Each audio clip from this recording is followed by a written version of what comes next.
Assalamualaikum warahmatullahi wabarakatuh. Waalaikumsalam warahmatullahi wabarakatuh. Alhamdulillahirabbil alamin, anzala sakinata fi qulubil mu'minin liyazdadu imanihim. Asyhadu alla ilaha illallah wa asyhadu anna Muhammadan abduhu wa rasuluh. Allahumma shalli ala Muhammad wa ala alihi wa sahbihi ajma'in. Alhamdulillah, Bapak-bapak, Ibu-ibu, para hadirin yang dirahmati oleh Allah. Pada malam hari ini Allah kembali memberikan kepada kita karunia yang sangat besar, yaitu Allah himpunkan kita dalam satu majelis yang penuh barokah insya Allah, yaitu majelis ilmu. Pada malam hari ini kita akan kembali bersama beliau, Ustadz Kiai Haji Dr. Tulus Mustafa LC.MA, untuk mengkaji kitab Minhajul Abidin, karya Hujatul Islam Syekh Imam Al-Ghazali. Dan malam hari ini perkenankan saya membawakan acara menggantikan host yang biasanya ya, Subhan, karena beliau sedang di perjalanan pulang kampung sepertinya. Mudah-mudahan Bapak Ibu semuanya sehat walafiat dan senantiasa mendapatkan keberkahan, kemudahan dalam segala urusan. Salawat serta salam marilah kita sampaikan kepada kekasih kita, teladan kita, qudwah hasanah kita, Nabi Muhammad Sallallahu Alaihi Wasallam. Kita sampaikan juga salawat serta salam kepada keluarganya, kepada sahabatnya, dan kepada seluruh umatnya. Termasuk kita mudah-mudahan yang senantiasa mengharapkan syafaatnya di hari akhirat kelak. Baik Bapak Ibu sekalian, para hadirin, para santri yang dirahmati oleh Allah, malam hari ini kita akan melanjutkan pembahasan kitab Minhajul Abidin dengan tema seputar menjaga mata, lisan, perut, dan hati. Pada kajian yang lalu, Masya Allah ya, kita dipandu dengan kitab ini, mengkaji kitab ini oleh beliau Ustadz Tulus Mustafa, dan yang masih saya ingat salah satunya adalah tentang menjaga mata ya. Ustadz Tulus membacakan kitab waktu itu tentang barang siapa yang tidak bisa menjaga matanya maka tidak bernilai hatinya. Hatinya tidak bernilai apa-apa. Masya Allah ya. Apa kitab ini memandu kita ya, untuk menjadi setiap muslim, pribadi muslim yang kuat mulai dari hatinya ya, khususnya sehingga nanti menguatkan sisi-sisi yang lainnya. Baik, alhamdulillah sudah hadir beliau yang kita nanti-nanti, yaitu Ustadz Dr. Tulus Mustafa. Kita sapa beliau. Assalamualaikum Ustadz. Waalaikumsalam warahmatullahi wabarakatuh. Ustadz, Afan Ustadz menggantikan Subhan ini. Wah, ya, terima kasih, ini wajah baru bersinar, anak muda. Baik Ustadz, sudah dinanti-nanti oleh para santri, para hadirin sekalian. Pembahasan selanjutnya bersama Ustadz Tulus Mustafa, dipersilahkan. Tafadhol Ustadz. Baik. Suara saya bisa ditangkap? Alhamdulillah, bagus Ustadz. Alhamdulillah. Bismillahirrahmanirrahim. Assalamualaikum warahmatullahi wabarakatuh. Bismillah, alhamdulillah, wassalatu wassalamu ala rasulillah wa ala alihi wa sahbihi wa mawalah wa la hawla wa la quwwata illa billah. Rabbi shrah li sadri wa yassir li amri wa hlul 'uqdatam min lisani yafqahu qawli.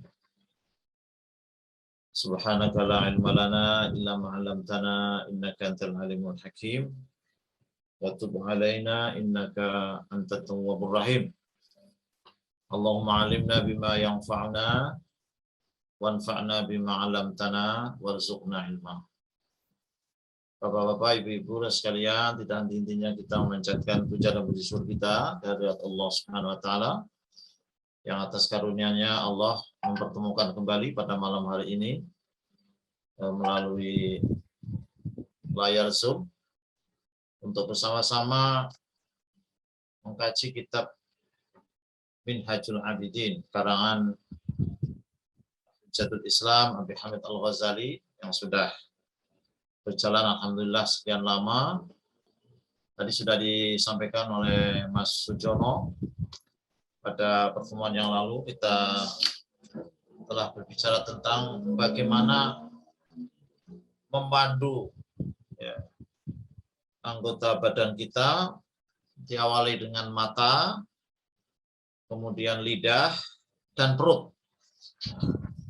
Pada malam hari ini kita akan melanjutkan memandu bagian dari anggota kita yang lebih rumit lagi.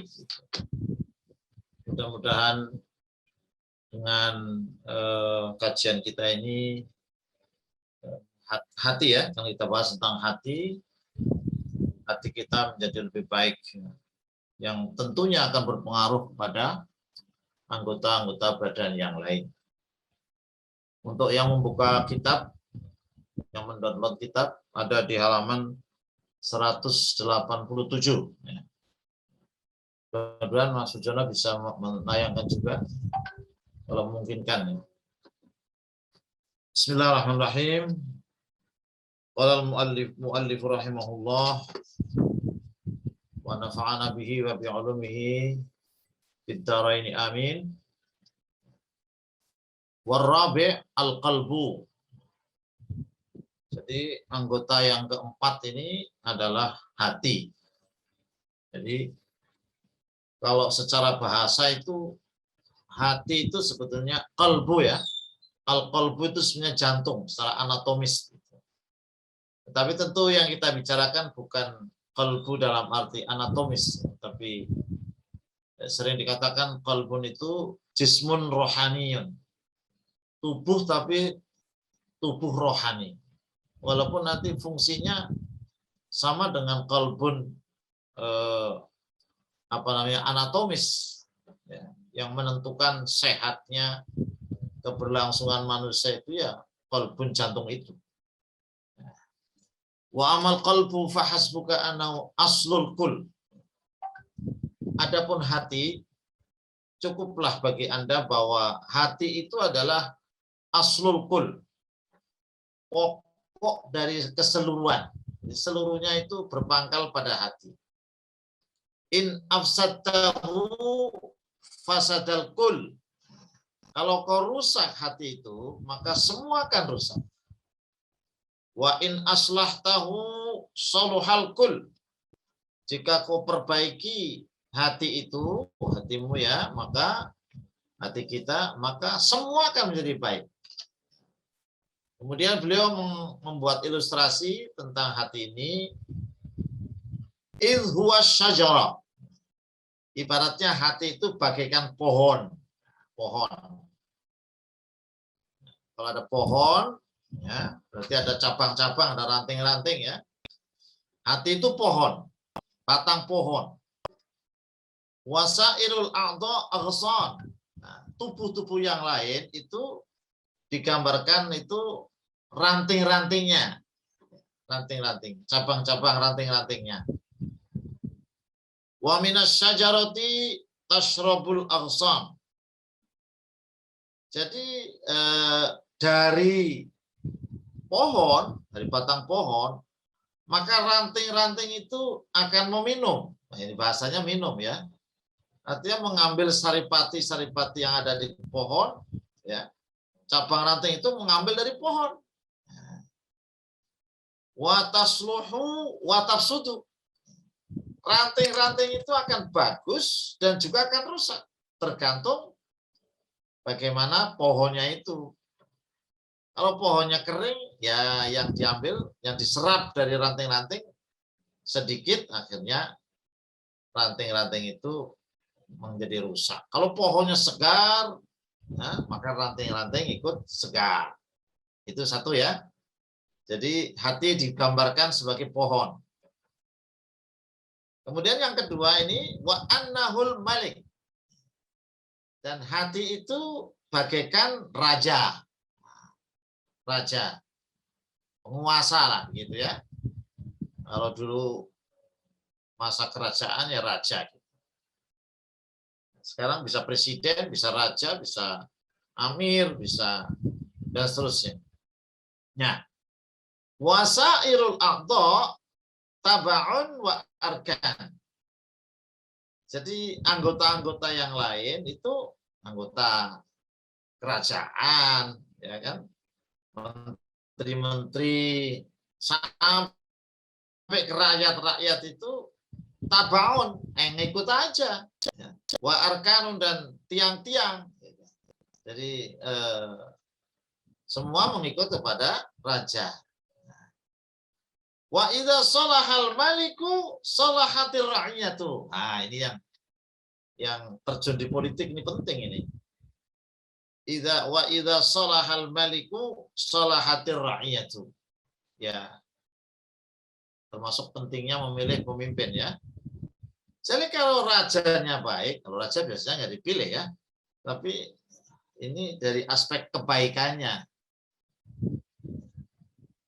Jadi kalau raja itu baik, rakyatnya akan baik, gitu. Sebaliknya gimana? Wa idza fasada fasadat. Kalau rajanya, penguasanya, ya kan? Apakah itu raja atau presiden atau apalah namanya, amir atau perdana menteri atau apalah, rusak, fasadat. Semua rakyatnya ikut rusak. Nah, ini digambarkan dua ya. Yang pertama syajarah, yang pertama malik. Hati itu ibarat syajarah, pohon, dan ibarat al-malik. Fa'idzan salahul ain wal lisan wal batn wa gharihi dalilun ala salahil qalbi wa imrani. Kemarin kita sudah bicara mata, sudah bicara lidah, sudah bicara perut. Ini di sini kembali diulang lagi. Jadi kalau matanya baik, bisa menjaga ya kan, pandangan, mulutnya, lidahnya baik, perutnya baik, ya, dan yang lain-lain, maka itu sebagai bukti bahwa hatinya baik. Dan hatinya itu imron, jadi kaya begitu ya. Jadi menentukan sekali. Nah, jadi kalau matanya baik, lisannya baik, itu tandanya hatinya baik. Sebaliknya wa idza ra'aita fi khalalan wa fasadan. Kalau kau lihat padanya itu ada sesuatu yang tidak beres, itu ada kerusakan, ya. Kerusakan. Fa'lam anna dzalika min khalalin fil qalbi. Maka itu ketahuilah bahwa sesungguhnya hal itu tanda-tanda ada masalah di dalam hatinya. Ada kerusakan di hatinya. Ada kerusakan yang waqa'a samma, yang jatuh di sana. Di sana ada kerusakan. Balil fasadu fihi aktsar. Bahkan kerusakan di dalam hati itu lebih besar lagi. Kalau matanya rusak, lesannya rusak, perutnya rusak, itu rusak kan? Rusak. Itu sebetulnya kerusakan hati itu lebih besar lagi. Kerusakan hati lebih besar lagi. Maka fasrif inayataka ilaih fa aslihu yasluhil qul bimarrah wa tasdari, kata. Kalau karena itu semua, jadi palingkan perhatianmu kepada hati. Nah, palingkan perhatianmu kepada hati. Ada istilah peduli diri, peduli hati. Yang tidak peduli hatinya, tidak peduli pada dirinya. Palingkanlah perhatianmu kepada hati, perbaikilah hati, maka semua yasluhul kul, maka semua akan menjadi baik sekaligus dengan yang lain-lain. Dan kalau hatinya baik, watastari, kamu akan hidup nyaman. Nah, orang yang hidup nyaman itu karena hatinya baik. Baik, ini sudah satu arahannya. Kita lanjutkan apa yang dikomentkan oleh Hujjatul Islam. Summa amruhu daqiq asir. Kemudian urusan hati itu daqiqun, yakni rumit gitu loh. Nah, ini sudah di awal-awal sudah kelihatan rumit gitu ya. Rumit sulit. Nah, rumit sulit. Idh huwa mabniyun 'alal khawatir. Karena mengurus hati itu dibangun atas perasaan. Waya laisa tahta yadika, sementara perasaan kita itu tidak berada di tanganmu, atau tidak berada di tangan kita. Hati itu tidak berada di tangan kita. Lain mata mungkin bisa nutup, ya kan? Lidah mungkin bisa ditutup, dan seterusnya ya kan. Tapi kalau hati, di mana itu hati? Di hati, ya gitu ya. Artinya di sini tidak di bawah tanganmu, tidak di bawah kekuasaanmu hati itu. Sehingga wal imtina'u min ittiba'iha majhudu taqatika. Jadi untuk menghalangi mengikut hati itu adalah diperlukan usaha kekuatanmu. Ya, tidak bisa sembarangan, tidak bisa sambilan gitu. Mengurus hati itu tidak boleh sambilan, harus serius. Maka dikatakan ini fafihi aqsal masyaqqah. Fafihi aqsal masyaqqah. Di dalam hati itu aqsa itu puncak al-masyaqqah, kesulitan. Ya kan? Banyak hidup ini sulit. Tapi kalau mau serius ngurus hati, ini yang paling sulit gitu. Paling sulit. Tapi kalau nggak diurus ya kayaknya biasa-biasa saja, tenang-tenang saja. Tapi orang yang peduli hatinya, ngurus hati itu sungguh-sungguh sulit. Walihadzal ma'na shara islahu asyadd 'ala ahli ijtihad. Atas dasar makna ini, maka memperbaiki hati itu sesuatu yang sangat berat ya. Bagi orang-orang yang sungguh-sungguh malah. Orang yang sungguh-sungguh itu pun sudah sulit. Wal ihtimamu bi aktsar 'inda dzabil basair. Dan memberikan perhatian kepada hati itu lebih banyak bagi orang-orang yang mempunyai basirah, ya, kecerdasan hati, ketajaman hati. Jadi kalau orang yang punya ketajaman hati itu, perhatian kepada hati itu sangat besar. Nah, sangat besar. Nah, ini kita sudah mulai, kalau tadi ungkapan-ungkapan Imam Ghazali, nah, biasanya kemudian Imam Ghazali menguatkan pendapat-pendapatnya itu, taujihatnya itu dengan pendapat-pendapat ulama yang lain. Wa an Abi Yazid rahimahullah annahu qala. Diriwayatkan dari Abi Yazid rahimahullah, beliau berkata, alajtu qalbi 'ashran wa lisani 'ashran wa nafsi 'ashran fakana qalbi as'abat thalathah. Jadi saya itu selalu menterapi hati saya. 10. Mungkin ini maksudnya puncak ya. Artinya 10 kan angka yang terbesar. Ya bisa-bisa kalau hatinya nyeleweng itu diterapi. Begitu juga lisani 10. Memperbaiki lidah itu 10. Wa nafsi 10. Nafsuku juga saya terapi 10. Tapi di antara 3 itu fakana qalbi as'abat thalatha. Tetapi mengurus hatiku itu yang paling sulit di antara 3. Wahadi ini ungkapan menguatkan. Nah, maka setelah itu kemudian beliau berwasiat kepada kita bagaimana kita membimbing hati kita.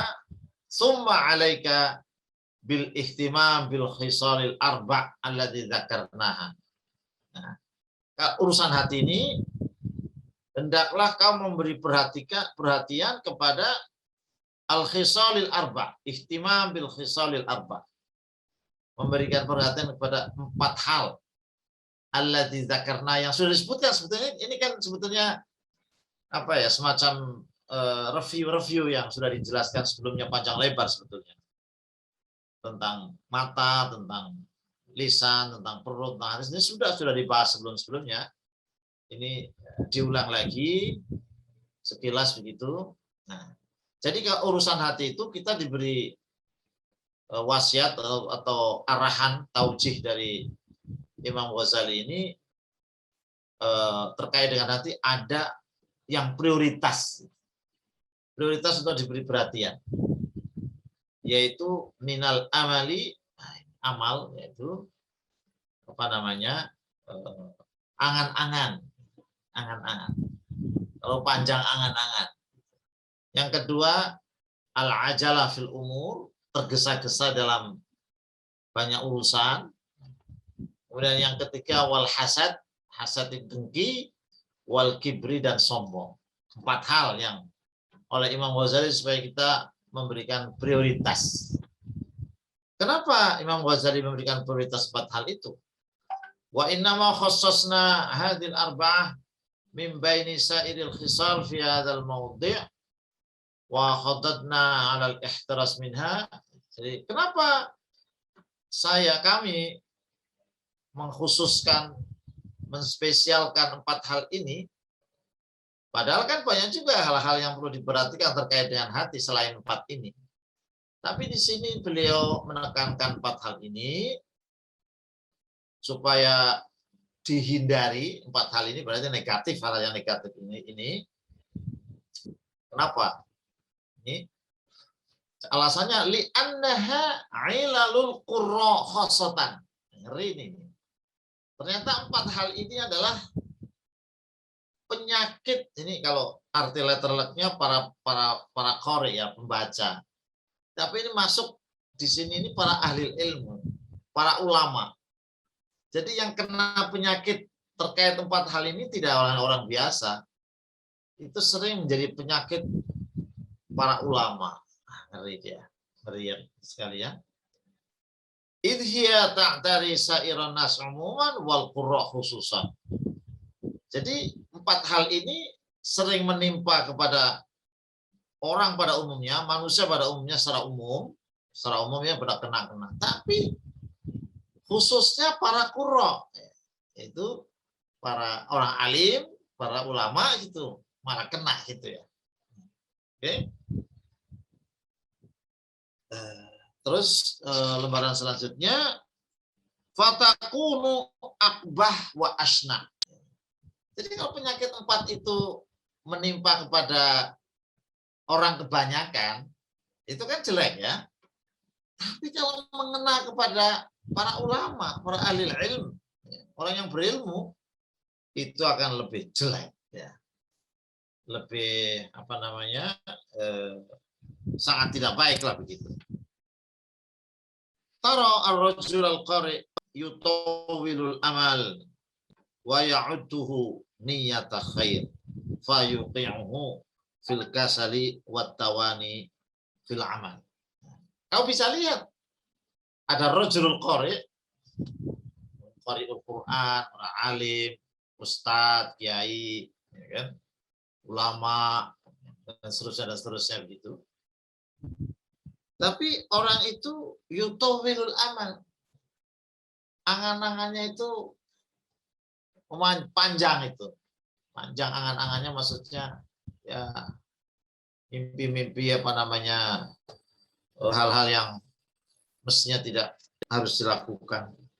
Nah, uniknya ketika mereka tulul amal, berpanjang angan-angannya itu, dia menganggap itu niyatul khair. Setan itu kan tergantung siapa yang digoda kan. Kalau setannya kopral, orangnya yang digoda imannya kopral, cukup setannya kopral kan. Kalau yang digoda itu komisaris jenderal atau apa gitu ya, maka setannya juga akan setaranya begitu. Jadi dia sebetulnya punya berangan-angan terus, tapi dianggap angan-angan itu sebagai niyatul khair, niat baik, sehingga akan menjatuhkan si rajul qari itu fil kasali, dalam malas. Malas itu jelek bagi semua orang. Tapi kalau orang alim malas, ya ini persoalan sangat serius. Watawani fil amal, menunda-nunda pekerjaan, menunda amal. Baik, satu. Watarahu yasta'jilu fi tahsili manazil khair fayanqati'u anha.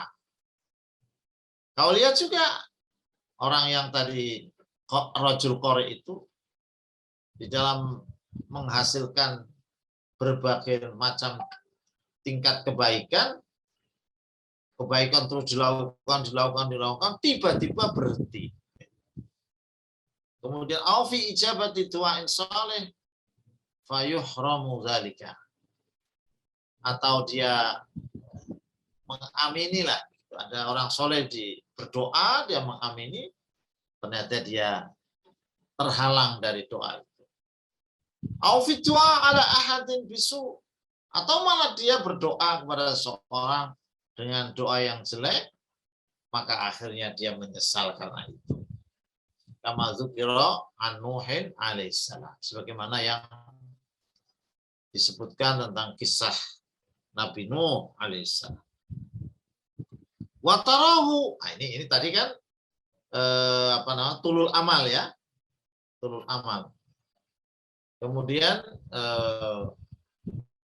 sekarang hasad. Bagaimana penyakit hasad ini? Dengki ya. Watarahu yahsudu nuzara'ahu ala ma atahumullah min fadli. Ya. Kau lihat orang yang qari tadi, orang yang alim itu, dia selalu dengki kepada teman-temannya atau orang-orang yang selevelnya gitu. Jadi memang dengki itu bisa menimpa kepada siapa saja, biasanya yang sama-sama satu pekerjaan atau profesi. Kalau orang jualan sate nanti ya dengkinya dengan tukang sate. Begitulah seterusnya yang lain-lain. Nah, ulama itu sering dengki sama ulama gitu. Salah ini. Kau lihat dia akan dengki pada orang-orang teman-temannya, setaranya, alama atahullah min fadlih, atas anugerah yang Allah berikan kepada mereka. Hatta rubama yablughu minhu zalika mablaghan yahmiluhu ala qabaih wa fadaih la yaqdumu 'alaiha fasiqun wala fajir. Bahkan kedengkian seorang ulama, seorang alim itu bisa-bisa sampai ke tingkat di mana akan membawa mereka itu kepada kejelekan-kejelekan, ya, kepada hal-hal yang kemudian dilihat sesuatu aib, begitu ya, di mana orang fasik pun, orang yang biasa melakukan dosa itu tidak melakukan, tapi orang alim malah melakukan dalam konteks kedengkian ini. Jadi sering sampai ada orang karena dengki itu punya murid itu mengharamkan, punya santri diharamkan untuk ngaji dengan kiai yang lain yang dia dengki itu. Nah, itu terjadi.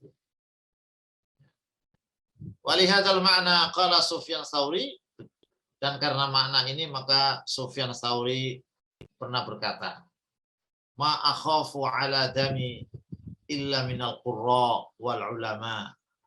Fastangkaru minhu dzalika faqala ma ana qultuhu innama qalahu Ibrahim an-Nakha'i.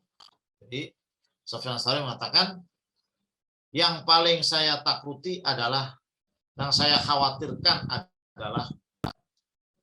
khawatirkan terhadap darahku adalah para qurra, para ahli baca Quran, para ulama.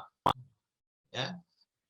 Tapi ketika ini disampaikan, mereka para ulama itu mengingkari, loh ada apa emang saya? Nah, kemudian dia mengatakan, ma'ana qultuhu innama qalahu Ibrahim an-Nakha'i. Saya bukan kata saya sendiri, ada ulama lain juga mengatakan seperti itu. Wa an Atha qala li Tsauri, diriwayatkan dari Imam Atha, dia telah berkata kepada saya Ats-Tsauri, ini juga peringatan lagi, ihzarul qurra wahzaruni ma'ahum. Jadi waspadailah para qurra. Kalau ini tadi sudah dirinci ya, qurra ya ulama ya. Dan waspadai para qurra dan waspadai diriku ketika bersama mereka. Jadi dia mengatakan supaya mewaspadai para qurra dan waspadai diriku ketika bersama mereka. Falau khalaftu awaddahum li fi rumana fa aqulu innaha hulwatun wa yaqulu innaha hamidatun ma amintuhu ayasabitani ila sultanin jair.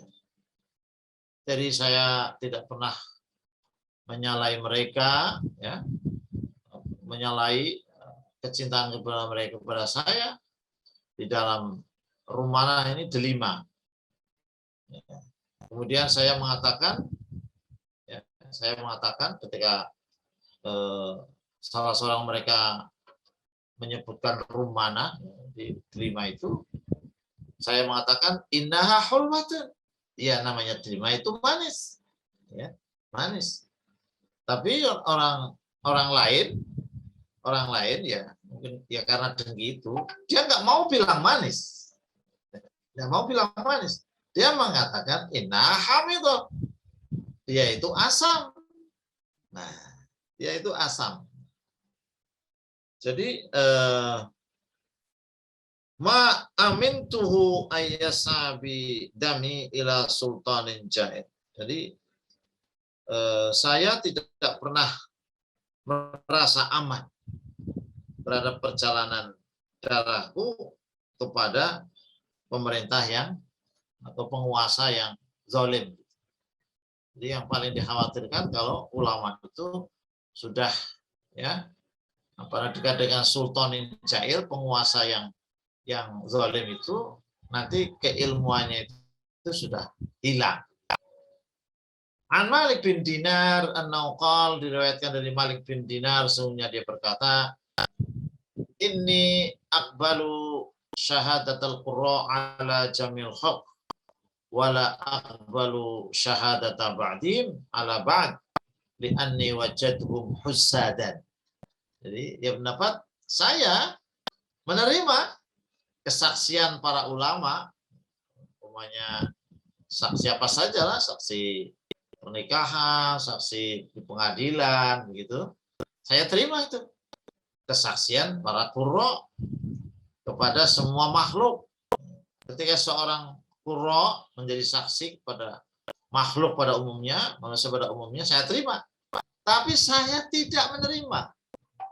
Saya tidak akan menerima kesaksian sebagian mereka kepada yang lain. Artinya kalau seorang ulama menjadi saksi ulama yang lain, kata Malik bin Dinar, saya nggak mau terima itu. Kenapa? Li'anni wajadtuhum hussadan. Karena saya temukan mereka satu dengan yang lain saling dengki. Sehingga menurut Malik bin Dinar, oke, kita jadikan saksi para ulama, para qurra. Tapi jangan, dia tidak mau terima kalau ada masalah seorang ulama, kemudian saksinya ulama yang lain. Artinya dikhawatirkan tidak objektif. Karena apa? Karena beliau melihat ada kecenderungan, ya, ulama itu satu dengan yang lain itu saling dengki. Ya, itu levelnya berbeda-beda tentu, ya. Baik. Kemudian wa anil Fudail annahu qala libnihi. Diriwayatkan oleh Fudail, biasanya Fudail bin Iyad, ya. Fudail mengatakan kepada anaknya, ishtari li daran ba'idatan minal qurra. Wah, ini unik sekali ini. Si Fudail mengatakan kepada anaknya, nak, belikan saya rumah, tapi rumah itu yang ba'idatan minal qurra. Rumah yang jauh dari para qurra, jauh dari para ulama. Kita malah disuruh mendekat para ulama, dia malah mau beli rumah yang jauh dari para ulama. Biasanya banyak orang ingin tinggal di dekat kiai, ulama. tanya-tanya di sini ada tanah apa tidak ini. Tapi Fudail ini unik itu. Ya. Dia malah suruh belikan anaknya supaya belikan rumah yang jauh dari para qurra. Jadi ini jangan ini ya, jangan apa namanya serta merta ditiru ya gitu. Ya. Mali wali qaumin in zaharat minni zulatun hatakuni wa in zaharat alayya nikmatun hasaduni. Kenapa alasannya apa itu sih? Fudail itu nggak mau rumahnya dekat dengan para qurra, katanya. Ngapain saya dengan para qurra? Gitu kan? Sebab kalau saya salah itu dimaki-maki sama mereka itu. Gitu. Ini ulamanya ulama nggak maki-maki ya. Jadi, kalau salah dimaki-maki, dan kalau saya dapat nikmat mereka dengki. Itu dia yang menjadikan Fudail itu mau beli rumah ingin jauh dari ulama. Gitu. Ya. Ini hati ya, jangan dipakai begitu saja begitu. Maka jadi persoalan seperti ini bukan untuk melihat orang, melihat untuk diri kita gitu. Kita ini kena penyakit seperti ini apa tidak? Tapi pada umumnya manusia itu kena seperti ini. Nah, termasuk ulamanya. Wa kadzalika tarahu yatakabbaru 'alan nas wa yastakhifu bihim musaghiran khaddahu mu'abbisan wajhahu. Begitu juga, ini masih tentang dengki ya. Kau akan lihat itu. Qurra tadi itu. Alim tadi, ulama itu. Dia akan sombong kepada orang pada umumnya. Nampak kesombongan. Wa yastakhifu bihim, dan meremehkan mereka. Kalau ada seorang berilmu seperti ini, ya ini pasti kita. Ya. Tentu tidak semua ya, mestinya justru sebaliknya mestinya. Kalau orang berilmu ya tawadhu. Tapi ini kita disuruh melihat tarahu. Ya. Mereka menyombongkan kepada manusia dan meremehkan mereka. Musairan khaddahu. Memalingkan mukanya. Kalau melihat orang di bawah levelnya dipalingkan, memalingkan muka. Mu'abbisan wajhahu. Mukanya bermuka masam gitu ya, tidak cerah gitu. Kepada orang-orang yang di bawahnya, dianggap di bawahnya. Wa ka'annama yamunnu 'alan nasi bima yusalli ziyadata rak'atain. Seolah-olah dia merasa hebat, ya, mengungguli banyak orang, padahal hanya karena lebih dia sholat 2 rakaat. Gara-gara lebih sholatnya 2 rakaat, sholat sunnah atau apa yang lain mungkin nggak sholat, dia sholat 2 rakaat, atau yang selain 2 rakaat jadi 4 rakaat, udah merasa hebat, ya, mengungguli semua orang. Ini beliau mengilustrasikan seperti ini. Au ka'annama ja'ahu minallahi ta'ala mansyurun bil jannati wal bara'atu minan nar. Atau seolah-olah dia telah datang kepadanya dari Allah, seolah-olah orang itu telah mendapatkan dari Allah apa itu? Mansyurun bil jannah. Dia sudah tercatat di surga, seolah-olah dia sudah terdaftar di surga, dan sudah baro'ah minan nar, sudah dilepaskan dari api neraka. Nah, saking merasa lebihnya dari orang lain, seolah-olah sudah dapat kunci surga. Au ka'annahu istayqana sa'adata li nafsihi wasyaqawata li sa'irin nas. Atau seolah-olah dia yakin akan kebahagiaan dirinya dan yakin akan celakanya semua orang. Wa ma'adzalika summa ma'adzalika yalbasu libasal mutawaddi'in. Sudah hatinya sombong seperti itu, ya, Tapi dia memakai pakaian yang biasa dipakai orang-orang yang tawadhu. Ini kalau di kalangan kan ada istilahnya tasawuf ya. Tasawuf itu kenapa namanya tasawuf? Salah satunya adalah karena mereka memakai suf, memakai kulit domba.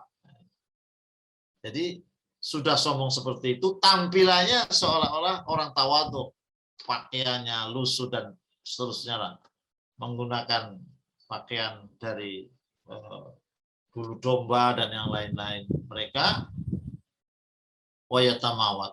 Wahada la yaliqu bitarafu wal kibr wala yulaimuhu wal yunaqiduhu. Ini sama sekali orang seperti ini tidak layak. Ini bahasa Arabnya layak nih. Yaliqu layak ya. Tidak layak, tidak pantas itu. Dalam seperti itu dia tidak layak untuk merasa lebih tinggi. Kemudian sombong. Sungguh tidak sesuai. Bal yunaqiduhu. Jadi walaupun menggunakan pakaian seolah-olah dia orang tawadhu itu tidak tepat karena hatinya tidak seperti itu. Tidak cocok itu. Bahkan bertentangan antara pakaiannya dan kondisi hati mereka. Tetapi yang walakinnal a'ma la yubsir. Tapi ya itulah namanya orang buta itu nggak lihat. Jadi kalau ada kondisi seperti itu oleh Imam Ghazali itu dianggap ini orang buta gitu. Orang buta itu nggak melihat. Nah, kita ini sekarang diperlihatkan. Jangan sampai seperti itu. Bapak Ibu dan saudara sekalian, kita lanjutkan. Wa dzukira anna farqat as-sabghi dakhala ala Hasan wa alaihi kisa'un wa 'alal Hasani hullatun. Faja'ala yalmasuha faqala al-Hasan malaka tanzuru ila thiyabi thiyabu ahli jannah wa thiyabuka thiyabu ahli nar balaghani ana aktsara ahli nar ashabul aqsiyah. Jadi disebutkan oleh Farqat As-Subhi, suatu saat dia masuklah, ketemu gitulah kira-kira ya, nemui alal Hasan. Ketemu Hasan, Farqat ketemu Hasan. Nah, Hasan itu wa alaihi kisa'un.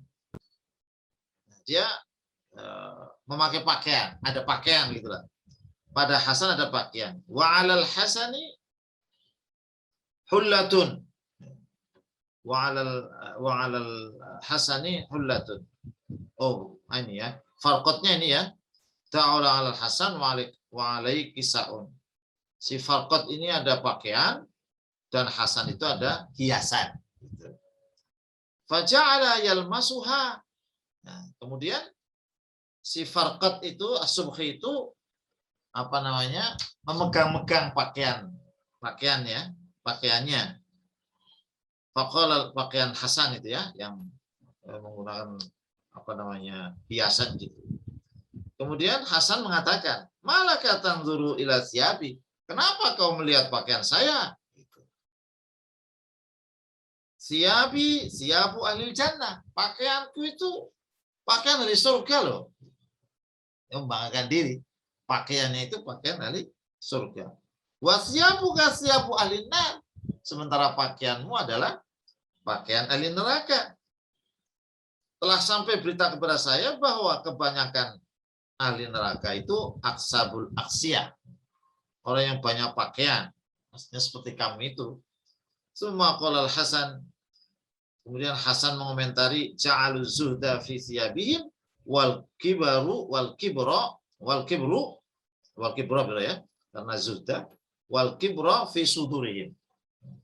Jadi komentarnya Hasan dari Farqat tadi, mereka adalah orang yang zuhud dengan pakaiannya seolah-olah mereka orang-orang zuhud, ya, tapi ternyata kesombongan ada pada dada mereka, dalam hati mereka. Walladzi yahlifu bihi la ahadukum bikisahi a'zamu kibran min sahibil mitrafati. Nah, jadi kemudian dia bersumpah, sungguh salah seorang dengan pakaiannya itu lebih sombong ya, daripada orang yang ya mungkin pakaiannya sederhana begitu ya. Baik, setelah itu ada syair ya, kita lewati saja. Kemudian faltahdhar ayyuhar rajul, faltahdhar ayyuhar rajul. Nah, ini Imam Ghazali seolah-olah sangat dekat dengan kita. Kalau kita mencermati ini, fiil yang digunakan itu ya, fiil mudhari yang dhamirnya tak mukhatab sendiri, seolah-olah beliau bersama kita, berhadapan-hadapan dengan kita, ya. Maka hendaklah kau waspada, kau hati-hati, ayyuhar rajul, wahai laki-laki, tidak hanya laki-laki ya, wahai orang, ya kan, gitu, laki-laki ya perempuan, nah, supaya waspada, hati-hati min hadhil afatil arba'ah, dari bahaya ini tadi, 4 tadi ya. Tadi ada amal begitu ya. Apa namanya? Tulul amal, angan-angan yang panjang, kemudian ada dengki, kemudian ada sombong, ada tadi tulul amal ya, panjang amal panjang angan-angannya, terus tergesa-gesa dalam urusan, kemudian dengki dan sombong. Kita disuruh mewaspadai 4 hal itu. La siyama al-kibru, apalagi sombong. Jadi 4 hal tadi sesuatu yang harus diwaspadai secara serius, lebih-lebih kesombongan. Lebih-lebih kesombongan. Jadi apa saja yang kelebihan yang ada pada kita itu sangat berpotensi untuk menjadikan kita sombong. Ilmu, pangkat, ya, keahlian tertentu, semua itu akan berpulang untuk menjadikan kesombongan. Fa inna salasa al-awwal, sesungguhnya 3 hal ya. Yang pertama, madahidun law zalalta fiha la waqa'ta fil isyan. Jadi itu sesuatu yang sangat berbahaya ya, sangat berbahaya kalau kau terpleset ya, tergelincir di situ, maka kau jatuh pada maksiat. Tulul amal tadi, kemudian al-ajalah minal umur ya. Kemudian dengki tadi. Jadi kalau terpleset situ akan jatuh di kemaksiatan. Itu 3-tiganya seperti itu. Wal kibru madhatun law zalalta fihi la waqa'ta fi biharil kufri wa tughyan. Kalau 3 hal itu sampai menimpa kita, kita akan jatuh kepada suatu perbuatan yang levelnya itu maksiat. Levelnya maksiat. Ya. Tapi kalau sombong, terkena penyakit sombong, ya, terpleset di situ, maka kau akan jatuh pada lautan kekufuran. Bukan hanya kufur saja, pakai biharil kufri wa tughyan. Jadi lautan kekufuran, jadi banyak kekufuran. Dan tughyan ya kezaliman. Ya, ini saya kira tadi sudah diingatkan, apalagi yang sombong itu pemimpin, namanya wah sudah kacau semuanya, hancur semuanya. Nah, kemudian kita diingatkan, wala tansa, jangan lupa haditha iblis, ya. Wa fitnatahu annahu aba wastakbara wa kana minal kafirin. Jangan lupa ya, kisah tentang iblis dan fitnah iblis, atau pembicaraan iblis dan fitnah iblis. Apa yang dilakukan iblis? Annahu aba wastakbara. Dia itu membangkang dan sombong. Membangkang dan sombong. Karena membangkang dan sombong itulah wa kana minal kafir. Maka iblis itu digolongkan kepada orang-orang kafir. Padahal tadi banyak orang yang berilmu jatuh ke dalam kesombongan, ya kan? Waruju ilallah subhanahu ayyasimana jami'an bihusni nazarihi innahul jawadul karim. Sehingga karena sedemikian bahayanya 4 penyakit tadi, lebih-lebih penyakit sombong yang menimpa tidak hanya orang-orang awam, orang-orang berilmu, para ulama juga kena. Maka jalan keluarnya terakhir adalah kembali kepada Allah Subhanahu wa taala. Jadi kalau kita hanya mengandalkan diri kita yang lemah ini akan kesulitan. Tadi sudah diingatkan urusan hati itu laisa biyadika, tidak di tanganmu. Biyadiman, biyadillah, ya kan? Di tangan Allah Subhanahu wa taala, sehingga untuk membimbing hati kita, mengarahkan hati kita kepada yang baik, terhindar dari penyakit-penyakit hati, senjata pungkasnya adalah kembali kepada Allah Subhanahu wa taala. Kembali kepada Allah agar Allah itu ayyasimana jami'ah. Agar Allah menjaga kita semuanya. Menjaga kita semuanya. Bagaimana cara Allah menjaga kita? Ya bihusni nazari, ya, dengan banyak dengan pandangan Allah yang baik, ya kan? Kalau kita senantiasa meminta kepada Allah, memohon kepada Allah, Allah lah yang memegang hati kita. Sebagaimana dibimbing oleh Rasulullah, ya muqallibal qulub, ya. Ya muqallibal qulub, tsabbit qulubana ala din. Ya muqallibal qulub, tsabbit qulubana ala din. Ya wahai zat yang membolak-balikkan hati kita. Ya muqallibal, yang membolak-balikkan hati. Tsabbit qulubana ala din. Teguhkan hati kami agar senantiasa meniti lurus mengikuti jalan. Dan Abu Quhafa itu sering mengajak sesama sahabat Abu Quhafa itu mengajak sahabat yang lain untuk apa? Ijlis bina nu'min sah. Mari kita duduk bersama-sama, bukan duduk-duduk untuk apa istilahnya ngomong politik atau ngompol yang lain-lain, bukan urusan ekonomi, urusan bola, urusan politik, urusan macam-macam. Para Abu Quhafa ngajak sahabat-sahabatnya, sama-sama sahabat. Sahabat ini kan orang terbaik imannya. Tapi diajak oleh Abu Quhafa untuk najlis bina nu'min sah. Mari kita duduk bersama-sama, merenungkan iman kita, memperbaiki iman kita, mewaspadai iman kita. Kenapa? Karena kata beliau, yang namanya hati manusia itu berbolak-balik, menggelegar, melebihi menggelegarnya air ketika mendidih.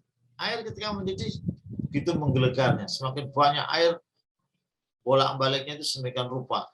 Hati manusia itu lebih dahsyat bolak-baliknya daripada daripada air ketika mendidih itu. Sehingga supaya terjaga, Abu Quhafa itu senantiasa mengajak sahabat-sahabat yang lain untuk duduk ngomong-ngomong iman, bicara-bicara iman, mengingatkan tentang iman, mengingatkan tentang ibadah. Pertanyaannya juga kalau ketemu bukan apa kabar, sehat, bukan itu saja, tapi kaifa imanuka. Kaifa iman, bagaimana iman? Mungkin jarang ya kita ketemu orang kaifa imanu, bagaimana imanmu? Mungkin malah marah nanti ya. Tapi itu dilakukan. Jadi pentingnya kita menjaga iman, menjaga hati itu dengan saling menasehati. Di samping kita senjata yang paling ampuh adalah kembali kepada Allah Subhanahu wa taala, dan Allah menjaga kita. Innahul jawadul karim. Innahul jawadul karim. Karena sungguhnya Allah maha lomo istilahnya itu, pemurah dan ya maha mulia itu, jawadul karim. Bapak Ibu saudara sekalian, sudah 20.25 ya. tinggal 5 menit dari 30 menit. Dan ini sudah terakhir, kita akan babnya sudah di akhir. Insya Allah kita akan ketemu lagi dalam bab yang lain dengan judul Faslun fis subuli al-mu'addiyah ila zuhud. Bab tentang jalan menuju zuhud. Wah, jalan menuju zuhud. Kalau sebelumnya ini hal-hal yang katakanlah namanya al-akhlak al-mazmumah, ya, akhlak-akhlak yang tercela yang harus kita jauhi, hindari. Ini zuhud ini adalah al-akhlak al-mahmudah, ya kan? Akhlak-akhlak yang terpuji. Imam Ghazali itu dalam menanamkan akhlak itu dengan takhalli, ya, dengan tahalli, kemudian tajalli. Ini kalau tulisannya itu kalau nggak ada titiknya itu sama. Takhalli, takhallam. Terus tahalli, ya, ganti kha menjadi ha, ya kan? Terus tajalli ganti kha, ha-nya ganti jim. Tahalli, ya, tahalli, tajalli. Tahalli itu membersihkan, ya, membersihkan sifat-sifat yang tercela. Tahalli, ya, itu menghiasi, ya, dengan sifat-sifat yang terpuji. Tajalli, maka akan nampak, ya, kebesaran Allah SWT, ma'rifatullah dan seterusnya, dan seterusnya, dan seterusnya. Jadi itu yang menjadi metode akhlak dalam tasawuf Imam Ghazali, takhalli, tahalli dan tajalli. Jadi kitabnya juga begitu, kitab yang paling monumental, ya, Imam Ghazali kan Ihya Ulumuddin, itu terdiri dari 4 jilid. Yang pertama tentang adat, yang kedua tentang ibadat, yang yang ketiga itu muhlikat. Nah, muhlikat ini kaitan ini. Yang keempat adalah munjiat. Nah, muhlikat itu satu kitab itu isinya berbicara tentang hal-hal yang bisa merusak manusia dalam rangka mendekat kepada Allah sebagai hamba Allah. Nah, kemudian yang keempat adalah al-munjiat yang bisa menyelamatkan. Ya, kan sangat indah kalau kita ya membaca yang muhlikat, ya, membaca yang munjiat. Itu sama dengan takhalli dan tahalli. Setelah menyebutkan hal-hal yang tercela, kemudian diikuti dengan hal-hal yang terpuji. Dan banyak sekali orang-orang telah mensyarah, meringkas dan seterusnya, ya. Di awal-awal kitab ini kita sudah membaca bagaimana banyak orang mensyarah kitab Minhajul Abidin, Ihya Ulumuddin, termasuk Said Hawa itu, ya. Said Hawa itu juga meringkas apa yang terkandung di dalam kitab Ihya Ulumuddin. Baik, terima kasih. Semoga manfaatnya, kurang lebih maaf. Semoga bermanfaat pada kita, memperbaiki hati kita, memperbaiki amal kita. Saya akhiri. Billahi taufiq wal hidayah. Wallahu muwaffiq ila aqwamit thariq. Assalamualaikum warahmatullahi wabarakatuh. Waalaikumsalam warahmatullahi wabarakatuh. Insyaallah. Syukron matur nuwun. Jazakumullahu khairan katsiran pada Kiai Haji Tulus Mustafa yang telah membersamai kita membahas bahasan yang sangat, ya, rumit, kata Ustadz Tulus tadi, ya. Memang sepertinya sangat rumit, ya, tentang hati itu. Baik Bapak Ibu sekalian, para santri, adakah yang mau ditanyakan? Bapak Ibu bisa bertanya secara langsung dengan terlebih dahulu raise hand. Bila yang mau bertanya secara langsung. Bila tertulis, silahkan nulis di kolom chat. Adakah? Silahkan Bapak Ibu semuanya. Jika belum ada, boleh saya bertanya, Ustadz?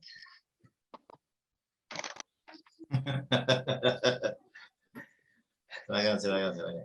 Baik, Ustadz, saya bertanya mungkin ini karena ini, ya, hal-hal yang mungkin kontekstual, Ustadz, dengan keseharian. Bolehkah kita berdoa, ya, kepada Allah, ya? Kalau tadi Ustadz tulis kan ada doa Kanjeng Nabi, ya, yang sangat ini familiar di kita tentang agar dikuatkan hatinya, ya muqallibal qulub tsabbit qalbi ala dinik.